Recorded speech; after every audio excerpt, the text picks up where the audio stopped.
What's better than earning money from a 9-to-5 job?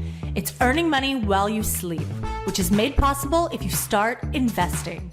You're listening to the Real Estate Investing Demystified with your very own dynamic duo, Ava Benesocky and August Biniaz.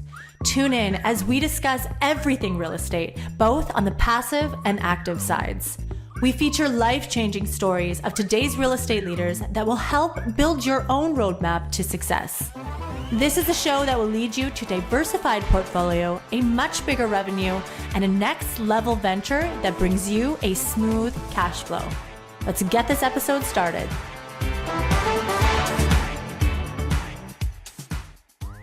All right, welcome back to Real Estate Investing Demystified.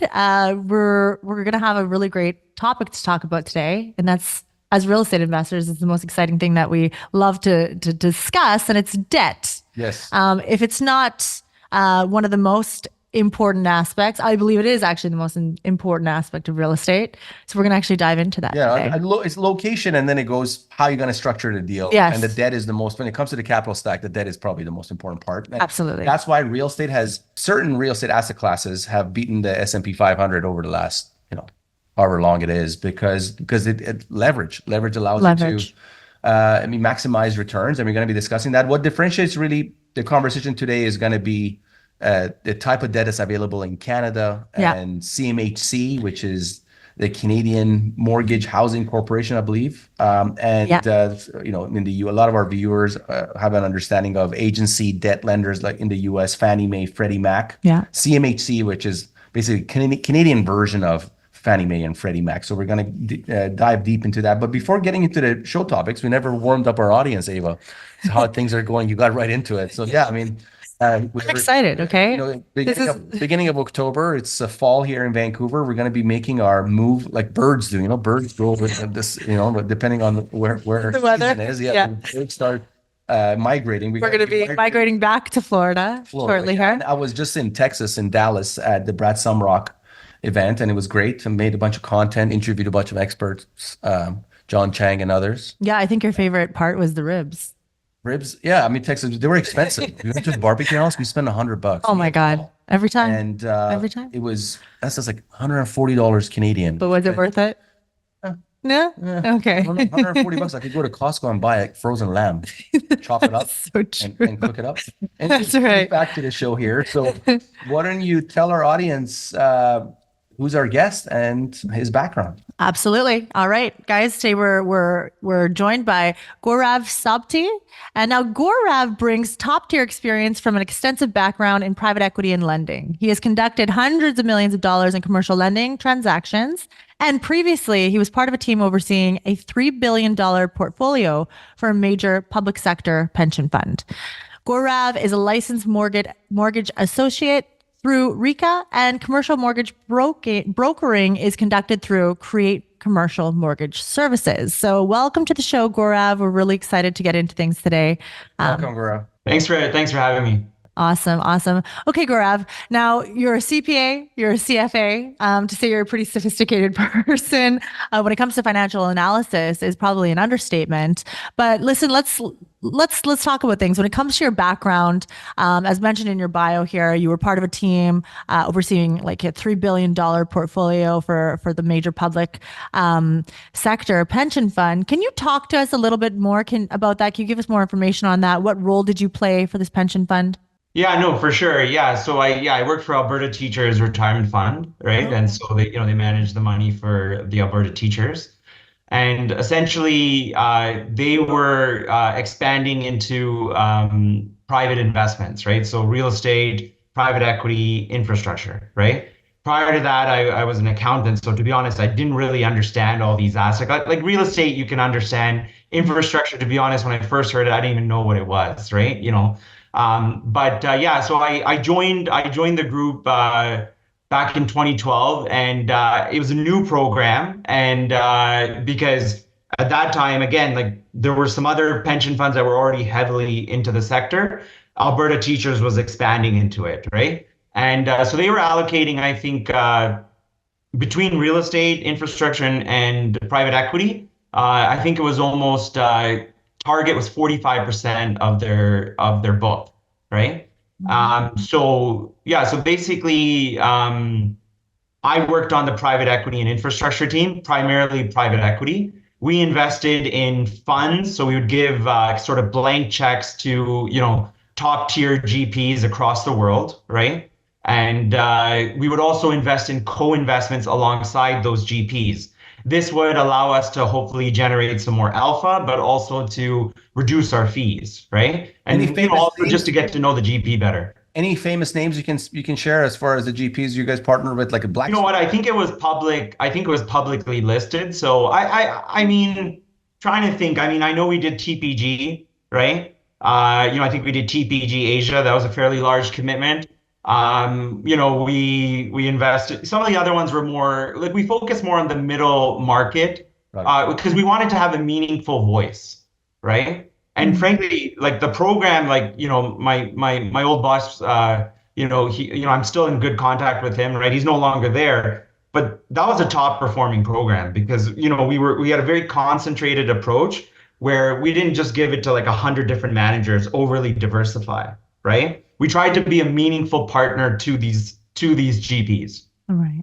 Got it. That makes sense. And then talk to us about your transition into what you do now primarily, which is mortgage brokerage. That's, you might be overqualified to be a mortgage broker, but I think when we first met, you did mention that. I remember that actually. Yeah.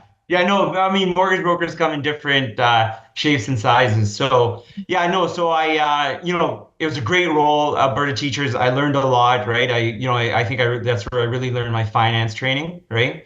And just exposed me to a totally different world, right? But, I just wanted to kind of get my, I just wanted to be more on the ground, more involved in deals.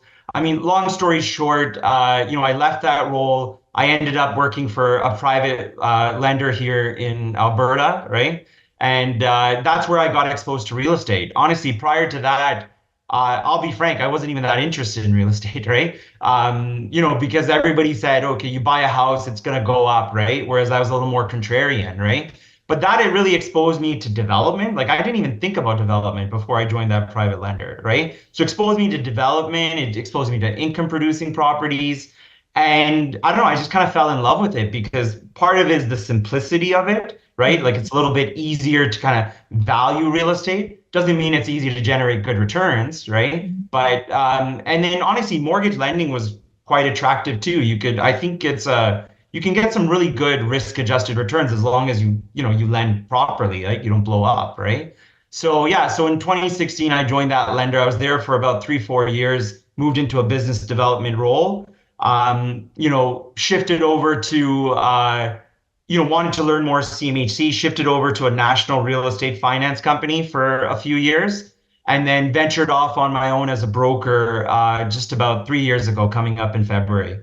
Nice. And you have a certain focus on CMHC. Before the show, we were chatting, but CMHC seems to be, it's not. It just deals make more sense, particularly on commercial deals, apartments or multifamily. It makes more sense to get CMHC loans or have CMHC involved in the deals.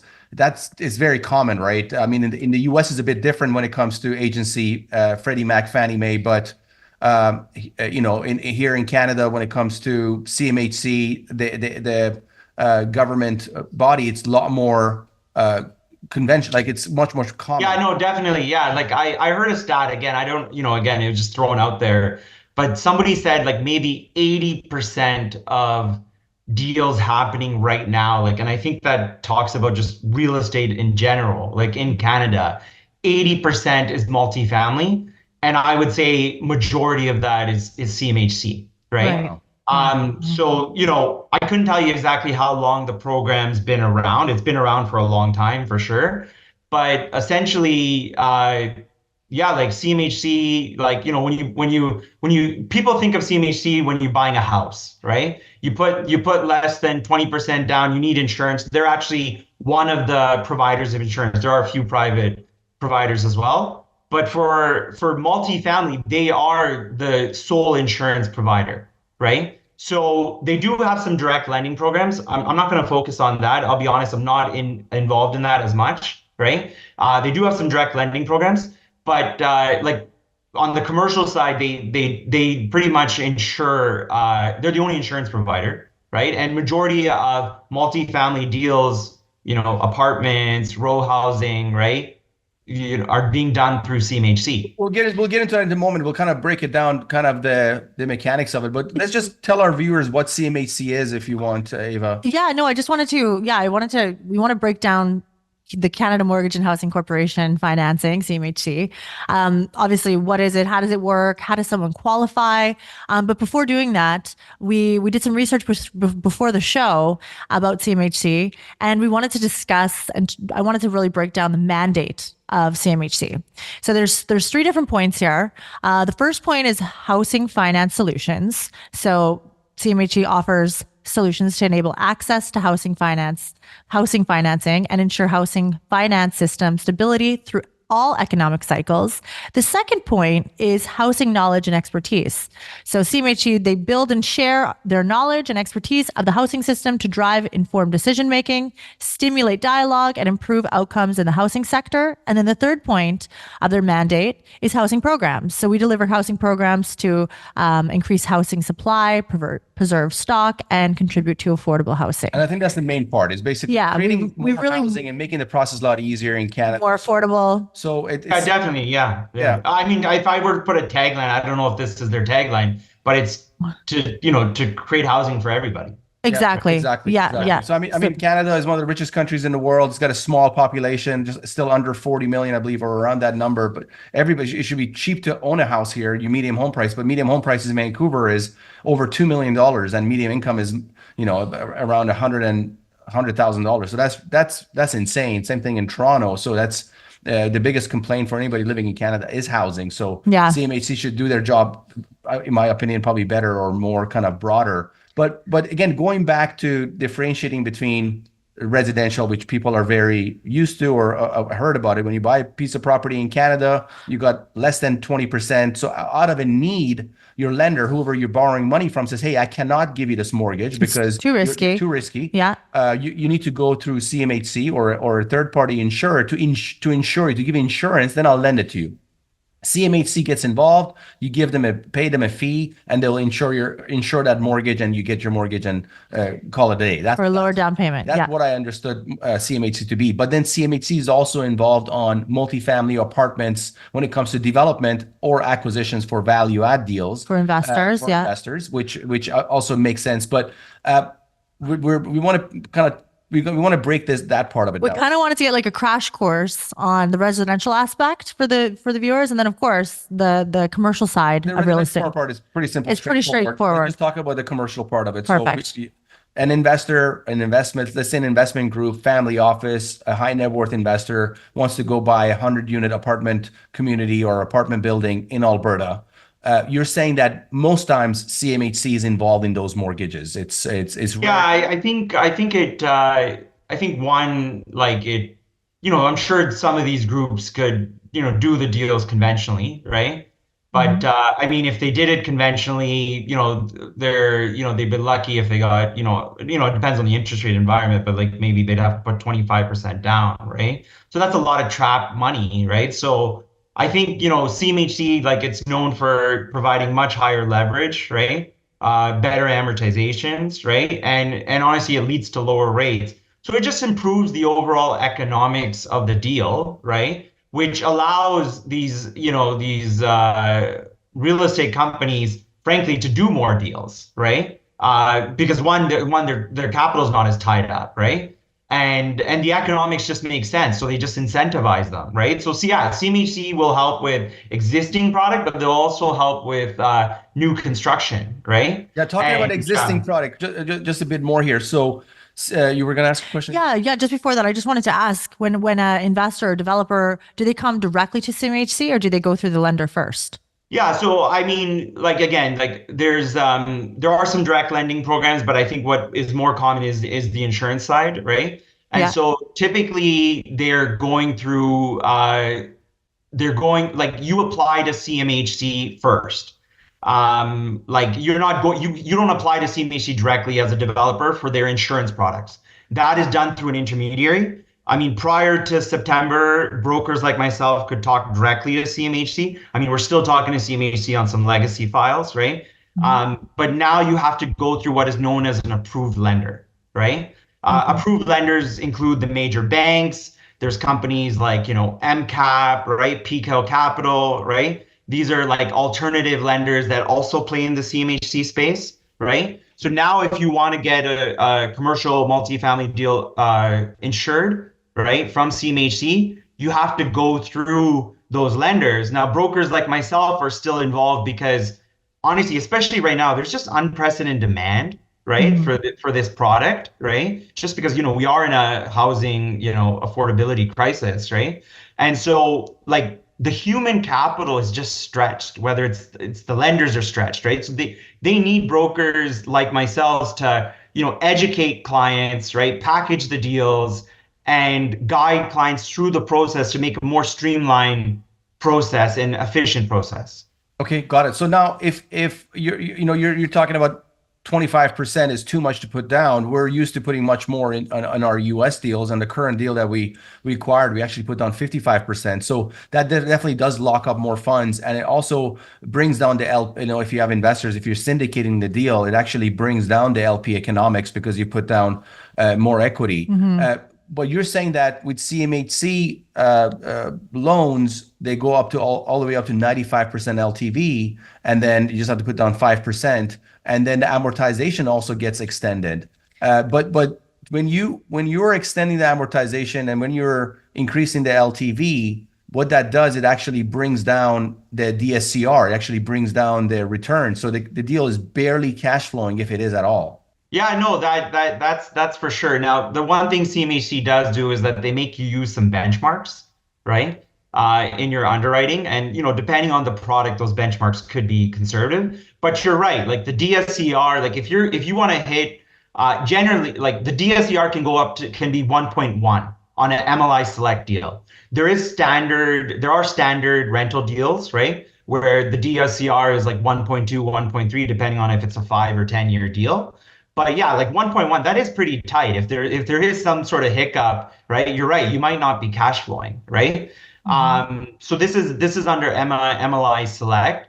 I would say what I'm noticing now is like when rates have obviously been volatile, right? Like they were really low during COVID. Like there were some deals where I was hearing people were doing deals like 1%, right? Interest rate, right? Which is crazy, right? Yeah.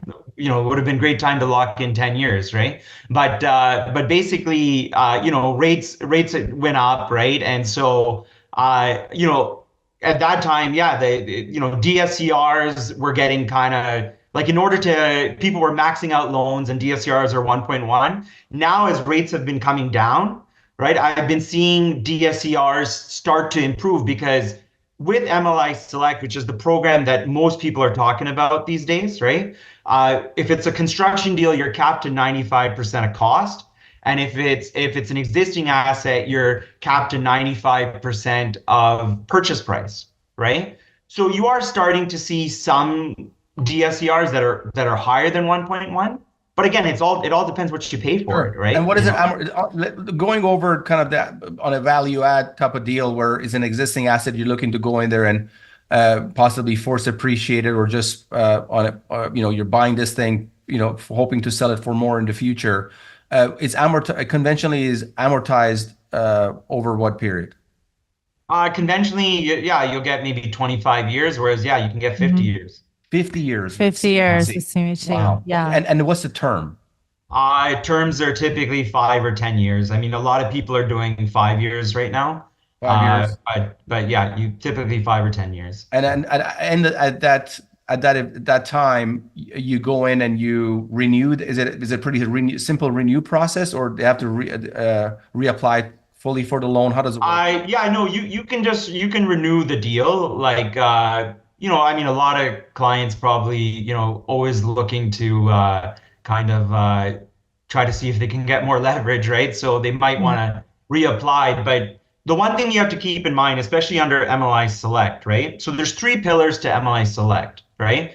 Affordability, energy efficiency, and accessibility, right? So it's a point system. You got to get 100 points in order to get the max benefits under MLI Select, which is 95% leverage, right? And 50-year amortization. And there is some chances of having some limited recourse because you typically have to provide guarantees, whether corporate or personal, right? So if you hit the max points, there's a potential to get some limited recourse. But I've been seeing on my deals lately, CMHC has been pushing back on that, right? Like they're not going to give you zero recourse after 12 months of the property being stabilized. They might reduce it to 40% of the loan, right? And recourse, when you say recourse, you're talking about personal guarantees? Personal or corporate, yeah. Got it. Okay. And so that's the one thing, and that's a very big difference between the US market and I think in Canada, right? Like in Canada, like loans are typically with recourse, right? Yeah, in the US, in the US, they're all mostly non-recourse. Yeah, so that's the difference. So yeah, like, for MLI Select, you're typically, you have to have 25% of the loan as a guarantee, whether that's in the borrower, corporate, or personal, right? 25% of the loan, you need to have it as a personal guarantee. And does that need? No, you are in order to qualify. Right? Like that's the minimum. That's the minimum threshold. Minimum is 25% of the loan, and does it have to be liquid, or does it can be in assets? No, it can be in assets. To be honest, like CMHC, like they do a pretty deep dive, right, into the person's net worth. Like everything has to be supported, right? And, they get pretty granular. Like they want to even see like all the mortgage statements. They want to confirm that you actually own the asset, right? If it's a construction deal, they're looking for some more liquidity, right? If it's an existing asset, then you can have less liquidity. But they're going to look at your overall portfolio, how much borrowings you have with them, and then they're going to use their judgment, right? It's like they can always use their judgment. If they think you're over levered and, maybe having some more liquidity tips you in the favor to getting approved versus not getting approved. Interesting. It's a lot different in the US. In the US, the rule of thumb is when you're getting a mortgage that you need to have the total mortgage amount as your net worth and 10% of the mortgage amount liquid. So yeah, I mean, they throw around this 10% liquidity as well, like generally for like construction deals. Liquidity matters much more in construction, right? I mean, of course, again, it all depends on the situation. If it's your first asset, right? Like it depends on the borrower's experience group, right? There is a chance that if you just have too many deals on the go, you've moved too fast, right? Then they'll say, this person doesn't have any liquidity. If any hiccup happens, we're going to decline this application. Got it. Makes sense. Let's spend a bit of time. I mean, our firm, CPI Capital, we're a real estate private equity firm. Our main focus is achieving certain LP economics for our investors, our limited partners. The way that I've looked at CMHC deals on these value add deals that exist. Number one, if it's the deal is being acquired in Canada and certain provinces that have rent control, which is most provinces, I believe Alberta is one of the only provinces that doesn't have rent control. It makes the process of value add, which unfeasible, because the value add model is you buy a property, you put a mortgage on it, you go in there, you do renovations, you do you conduct the management more efficiently to increase the NOI. And the way you do that, you turn over units. When the leases expire, you bring in a better tenant demographic, you increase rents, and so on. Yeah, in Canada, they just pay the tenant to move out. Yeah, I mean, quite a large that's lump one of the sum. kind of creative ways of getting. Well, I mean, in some provinces, very hard, right? Yes, Yeah. yes, in some, if not impossible. Exactly. Yeah. Just looking at it, let's say looking at it in Alberta for Alberta, right? So when we look at a deal and our team underwrites a deal, our starting point is our LP returns. We want to hit those 20% average annualized returns, which is the cash flow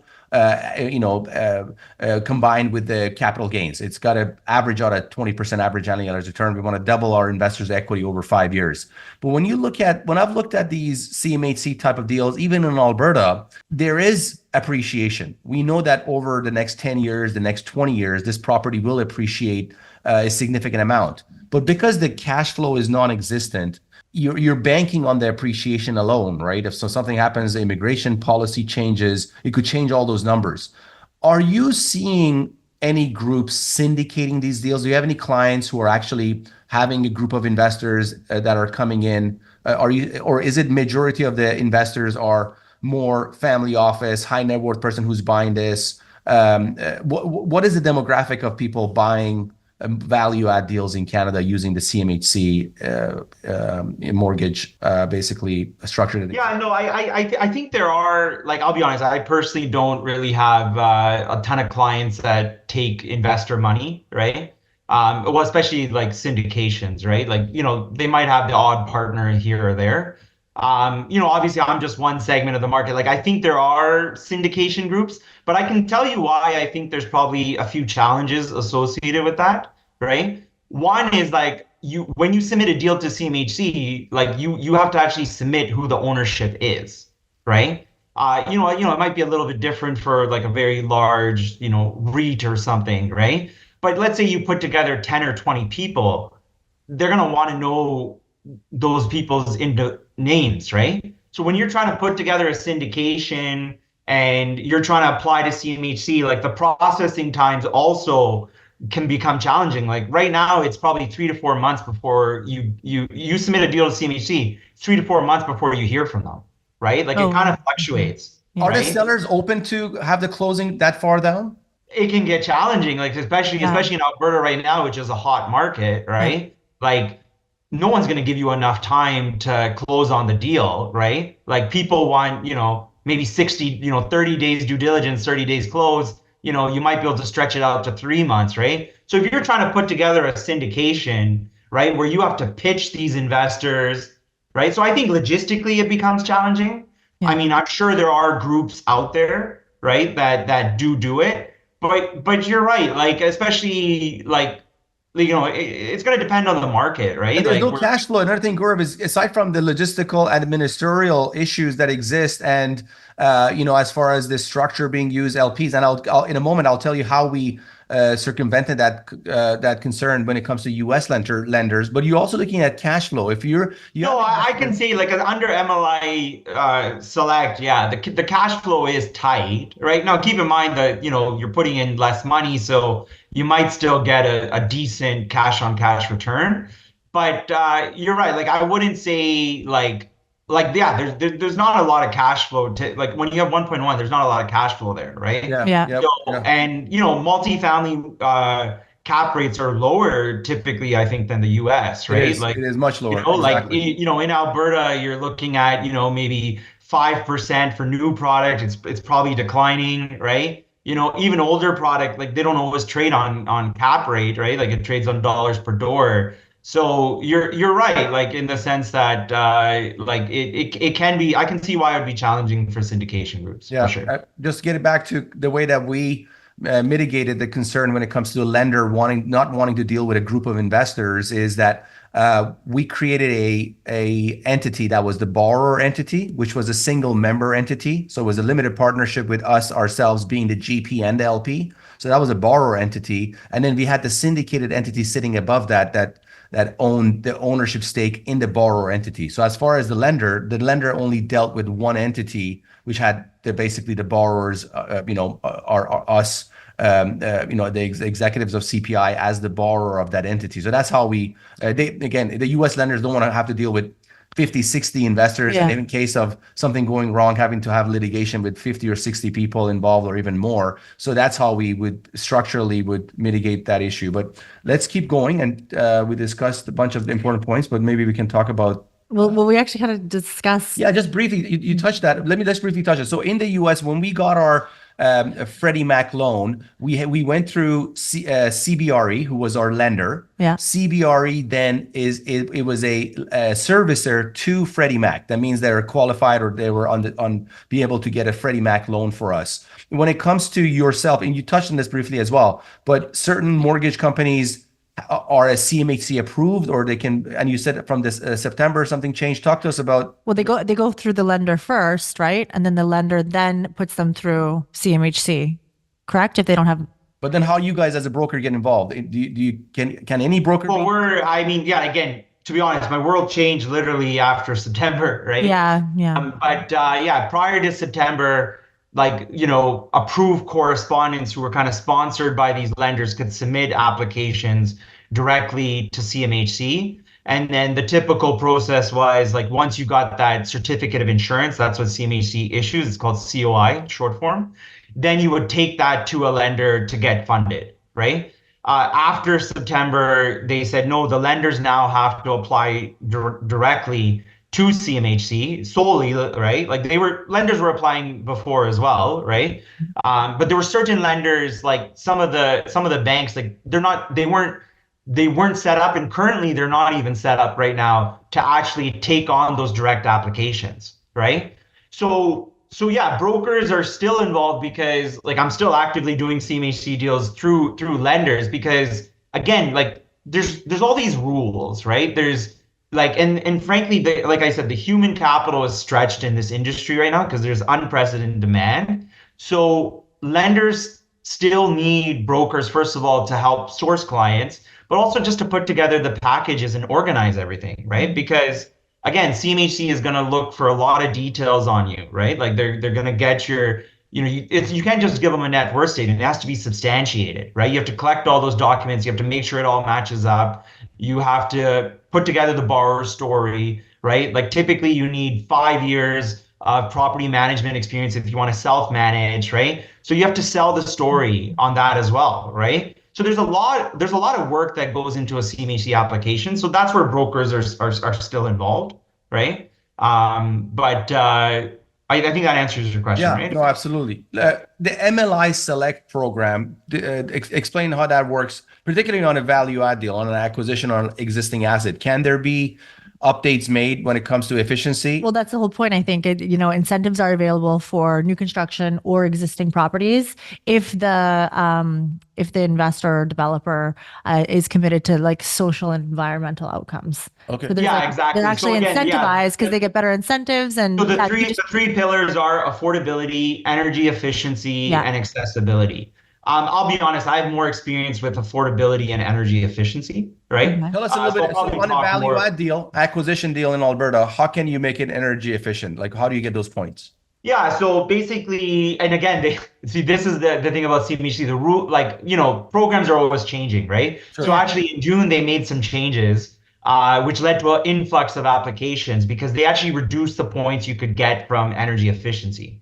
Because because it's a point system, right? So 100 points gets you the max benefits, right? So before you could actually get all your points from energy efficiency alone, right? But because again, we're in this affordability crisis, the government likely wanted to incentivize more affordability, right? So they reduce the points. And affordability means what? They go to medium household income in that area, and then they cap median renter income. It's published. I think it's from 2019. I couldn't tell you exactly what it's in Vancouver or Toronto, but in Edmonton, it's 1665, and in Calgary, it's 1735. Okay, right? And does that get grandfathered in the building, and you can't increase your rents even if you sell it, or like does it go against the title, or does it only when you're in the program or when you have that mortgage you're so we'll specifically talk about like Alberta type deals, right? Sure.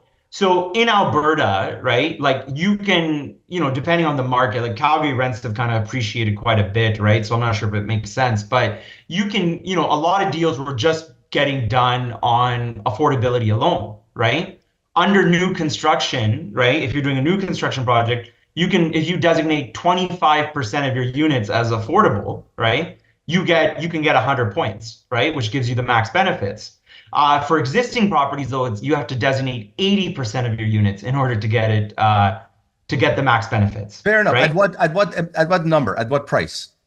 Well, it is like in the end, it has to be like it can't be more than market rents, right? But the threshold in Edmonton is 1665. 1665. 80% of your units are capped at 1665. How long does that cap stay? Does it stay? It's a 10-year. You have to make a 10-year commitment. 10-year commitment. And you can make a 20-year commitment and get more points. Fair enough. But you have to make at least a 10-year commitment. Sure. Yeah. 1665. Does it go up at least by inflation too? It goes up. I mean, to be honest, there's some minutia on it, right? Like where it depends on, again, the province, right? If the province has rent control, then you're limited to the rent control increases, right? Okay. If a province like Alberta that doesn't have rent control, it's like Statistics Canada inflation. Like it won't tell you exactly how to calculate it, but it'll reference what you need to look at. And what More or type less inflation though. Yeah. what type of benefits like do people as the grow, under MLI Select, which is which is the hot product right now, you can get up to 50-year amortization, right? Okay. And you can get up to 95% leverage, right? If it's an existing product, 95% LTV, or purchase price if it's an acquisition, or if it's construction, 95% of cost, right? Yeah. And then also CMHC rates are just lower because the government is taking on risk. They're insuring it, right? So long as the lender follows the program and does their due diligence, right? Then essentially the government's backstopping that loan, right? In case there's a loss, right? So because of that, rates are also lower. Typically, I locked in honestly on a very small deal. I just locked on a rate maybe, I don't know, 2 weeks ago at 3.7%, right? Wow. Conventionally, for 10 years. Sorry? 3.7 for 10 years. We did 5 years there. 5 years. 5 years. You're almost getting paid to borrow money. Yeah, so it was 3.7%. This was a small deal, right? If it was a bigger deal, it might be 3.4, 3.5 at the same time, right? Wow. But whereas like a conventional deal is going to be at least 1% to 2% higher. Okay. And even on construction, right? You can get deals where your interest rate on construction is prime minus 0.25, prime minus 0.5%, right? Whereas if you were to get a conventional construction, you're looking at, obviously it depends on your experience and your net worth and et cetera, but you're looking at anywhere between prime plus a half, prime plus 2. So you also get benefit. Now, but here's the catch, you got to pay premiums, right? So so on MLI Select, the premiums might be, 2.8%, for example. It's insurance premium. Insurance premium. The insurance premium, it gets tagged onto the loan, but it is a cost, right? Like it is still a cost to the deal, right? Like you pay it in the form of higher payments, right? Like you pay it over time, right? Yeah, it gets added to your mortgage, I believe. Yeah. Whereas for if you're doing you can do standard rental deals, right? Which you don't have to make any affordability criteria. You get up to typically 85% of value. Right. And you get 40-year amortization. Right. Again, I think over the last couple of years, those deals weren't making as much sense because we were in an elevated interest rate environment. I think they're starting to make more sense again. Mm-hmm. And but the premiums there, I haven't done one recently. I think I did one earlier this year in Banff, but the premiums can be, if you're getting the max benefits, 5 to 6%.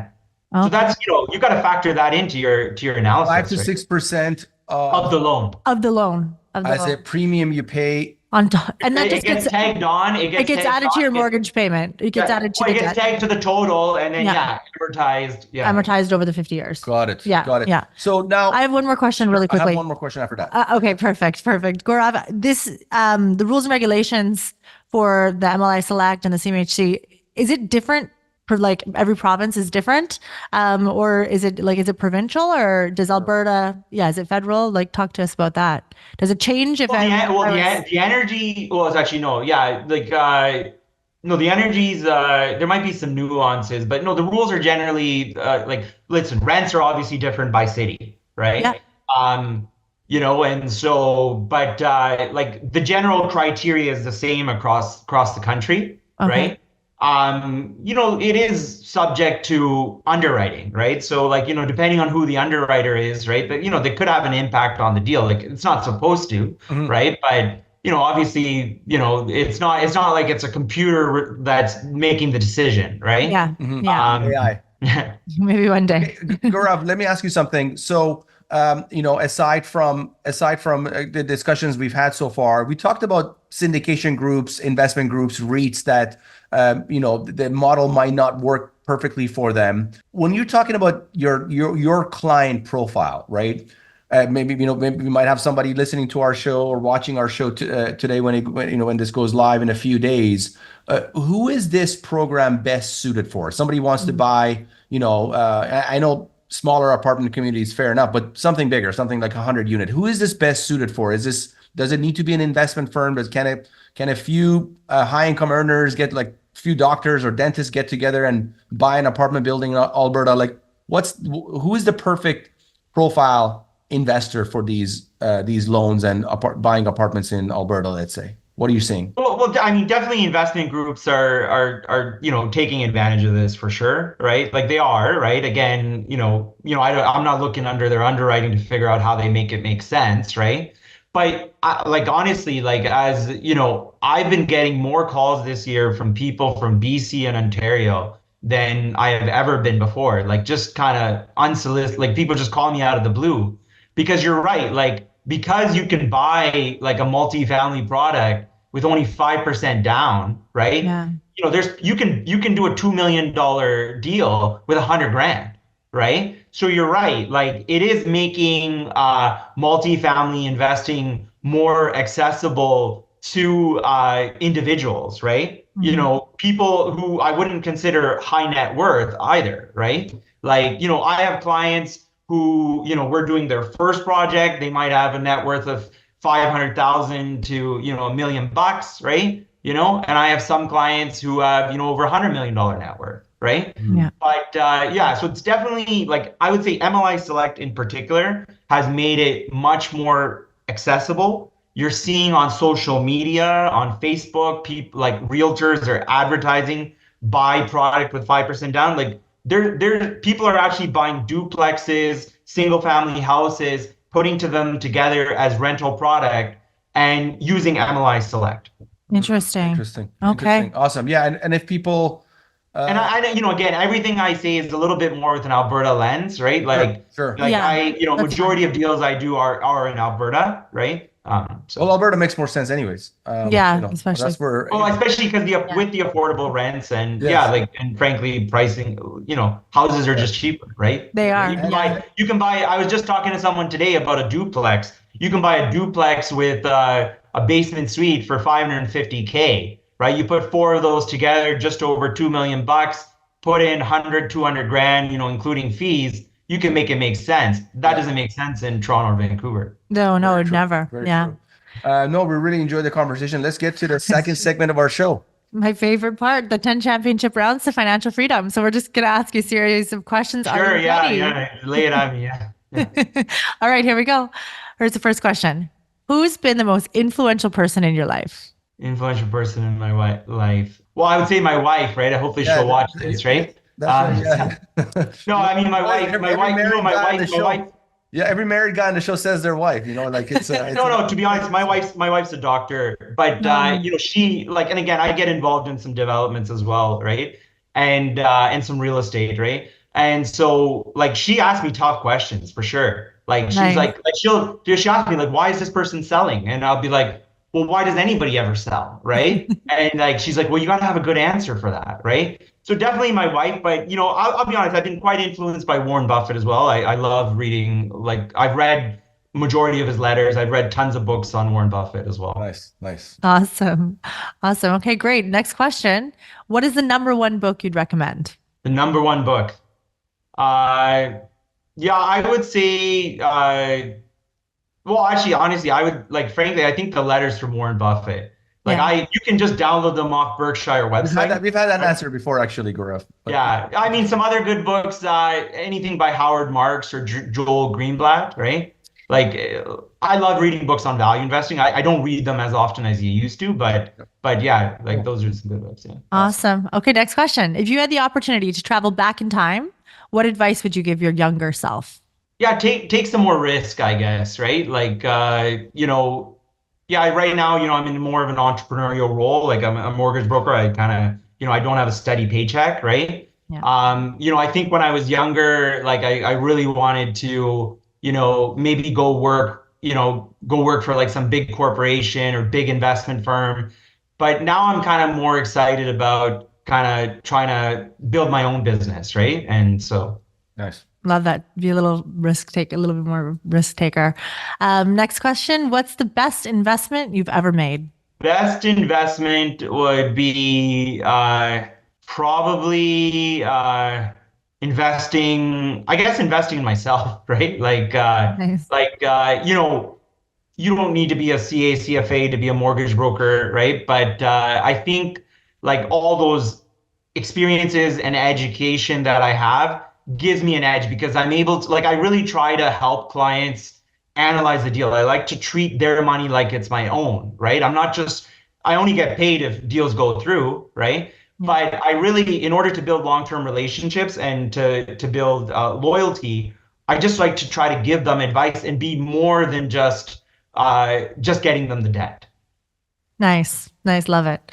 Now, what's the worst investment you've ever made, and what lessons did you learn from it? Yeah, honestly, I'll be honest. I got involved in some fitness studios, right? And I think it was a bit of tax arbitrage, right? Like, because in Canada, if you own a small business, if you make less than 500,000, you get preferential tax benefits, right? So I thought, okay, this would be, a way to generate some active business income or, pay less taxes, right? So yeah, we opened this during COVID, and well, prior to COVID, and then COVID hit, right? So that just decimated the industry. But I would say, like, honestly, like, that was a franchise, and they were just opening way too many locations, right? And so yeah, like I just learned, like, one, don't expand too quickly, right? We opened a second location, which was probably problematic. We kind of maybe stretched ourselves out after having some good success with our first location. And then yeah, like when you're working with a franchise group, like, you have to be careful, like, you don't have that full control. Yeah. And frankly, I also realized, like, I should just focus on things that I have a competitive advantage in. Yes, I'm a go-getter, I'm a hustler in a good way. I was even making sales calls for this franchise, right? Like, for this business that I had. But my competitive advantage is really finance, investments, right? So I should focus on what, my competitive advantage is in any business venture. Nice. Okay, Gaurav. Next question is, how much would you need in the bank to retire today? What's your number? Honestly, I wouldn't retire. I love what I do. Right. I love talking deals. I love real estate. I love investments. Right. So I don't know. I enjoy what I do. So I don't think I like to go on vacation. Right. But I don't think I would retire. There's right? no plan of that. Yeah. Why would you, if you love what you do? Exactly. Just slow it down a bit. Next question. Yeah, exactly. Maybe slow it down a bit. Yeah. There you go. If you could have dinner with someone dead or alive, who would it be? Oh, Warren Buffett, for sure. Yeah. I knew you were going to say that. All right. Now, if you weren't doing what you're doing today, what would you be doing now? Was there anything you always, like, thought about pursuing that you didn't go down that, like, in sports or in hobbies, race car driving? Yeah, I mean, to be honest, I enjoy cooking, right? Like, I enjoy cooking. When people come over, I like to be creative, right? And so I enjoy cooking. I really like delivering, I like the praises that come after someone eats a good barbecue meal, right? My wife and I, we like to travel. We've traveled a fair bit. We always joked, like, maybe later on we'd open up a store where we had, like, foods from around the world, like the best snacks that we've found. Nice. Right? That was a good idea. We might steal that idea. Well, I was going to say, yeah. You know what? I really hope we call it the Small Snacks Cafe. So nice. I was going to say, you and August should have a cook-off. Yeah. Because he's a big cook too. I've seen some of his barbecue stuff. Yeah. Have you? Yeah. Nice. All right. Here's my favorite question: book smarts or street smarts? I honestly, like, I think I'm a reasonably educated person, but I think street smarts. I've met lots of, and again, that's what, like, getting into this world, that's what it's exposed me to. Remember, working at the pension fund, you're dealing with people with the top tier pedigrees on the other side of you. Some people would come to you on private jets, fly in, talk to you, like, we're talking Harvard Business School, right? All those schools. But getting into this space, I'm definitely dealing with a lot more entrepreneurs, right? And I've met some incredibly smart people who don't necessarily have education, but they know their. Yeah, excuse me if I can't say that online, but yeah, no, that's fine. It's so true. You're right. You're yeah, right. absolutely. Feel as well in our space too, even. Yeah. I mean, education. What we're gonna tell our kids, it makes that road a lot easier. It does make it easier, and I know there is some benefits for sure. But sometimes having that education sets you down a certain path and maybe that's not the right path for you, right? A students work for C students, right? Was that old adage? Yeah, but don't say that to our children, August. Remember, don't say that to our children. Okay, last question. If you had $1 million in cash and you had to make one investment today, what would it be? MLI Select, and he would buy a. Well, honestly, I'm very bullish. I'm very bullish on Edmonton multifamily still, right? I mean Alberta in general as well. Like I do have current investments in Alberta, and I just think like I do think this time is different, right? Like obviously there's the cycles, but you're seeing so many, like it's the last affordable large place in Canada, right? Yeah. So you're seeing lots of interprovincial migration. You're seeing immigration, and especially now with work from home, like it is more possible to do stuff in Alberta, right? Even if your economic ties are elsewhere. So I'm bullish on Alberta. I can see there is. I'm an Ontarian. I'm actually originally born in Hamilton, right? Oh, really? But I think I've adopted Alberta, and hopefully they've adopted me. And there is just something about the entrepreneurialism here, and you're starting to see the tech sector diversify as well. And so I'm bullish on Alberta. $1 million, he can buy a $20 million apartment building. That's right. 5% down. That's what he can do. All right, great, man. Really appreciate you coming on and sharing your wisdom and knowledge with us. Maybe tell our viewers what's the best way to reach out to you if they need to ask some questions about your services or CMHC or any other question they might have. Sure. So I'm on LinkedIn, so they can look me up on LinkedIn, right? Craig Commercial's got a website. Say your name. Say your name spelling so that if somebody's listening. Sure. It's it's not the easiest name to say, but yeah, so Gaurav Sobti, Sobti. So I'm on LinkedIn. My email is gaurav.sobti@craigcommercial.ca. And I mean, sure, I'll list my phone number too, right? I mean, hopefully I don't get too much spam, right? But 780-709-6568. And we'll put all of that in the show notes. So yeah, absolutely. Sure, yeah, go ahead. Yeah, this is very educational. Thank you so much. Really this is really great. Well, thank you guys. I mean, you guys have done a fantastic job. I really like how you ran this segment. Thank you. Thank you. Thank you for joining us for this episode. We hope this conversation enlightened you on how to win big in this highly profitable and risk-averse space. Get on your feet and embrace this world that offers so many opportunities just waiting for you out there. Continue your journey to becoming a savvy real estate expert by subscribing to the show at cpicapital.ca. Don't forget to leave a positive rating and share with your friends. See you on the next one.